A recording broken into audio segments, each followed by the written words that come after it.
You gave the defendant $3,600. Yes. You don't deny that she gave you this money, but you claim that you don't owe her any money because you have an offset. You told her that when she came to live with you, she could pay you $200 a week, and she was with you for 6 months or so. And actually, if that was an agreement, then she would owe you $4,800 for rent. You also claim your sister told you to forget about the money.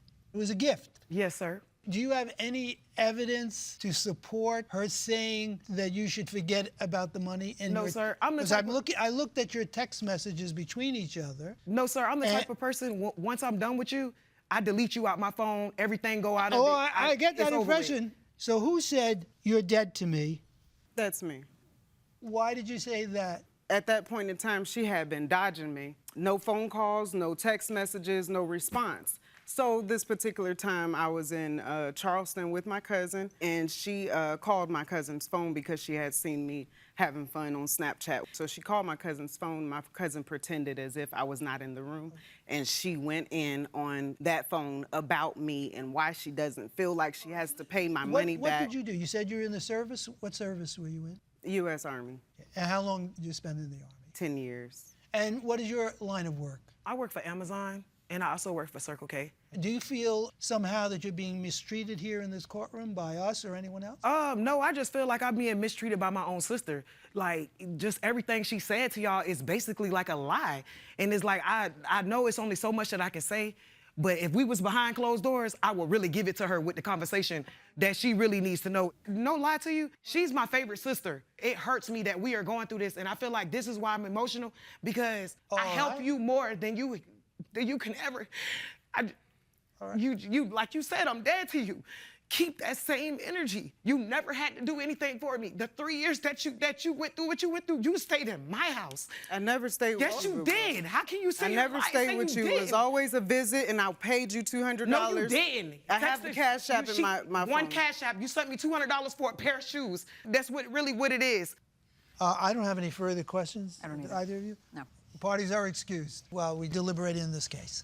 Thank you very much. We've seen a lot of cases with family members suing each other, but I think this is probably the most emotional one we've had in a long time. Ms. Simmons, I believe, has proven her case that there was money loaned to the defendant. The defendant acknowledged $3,600 was given to her. She acknowledged $1,800 of that to be repaid. I don't understand why she would offer half and that the plaintiff would just accept half. I believe that she was expecting to be paid in full. I actually found the defendant much more credible than the plaintiff. I believed her. How she conducted herself was completely inappropriate, but I got the sense that the defendant was outraged because she was telling the truth, and I got the sense that the plaintiff knew she wasn't above board here.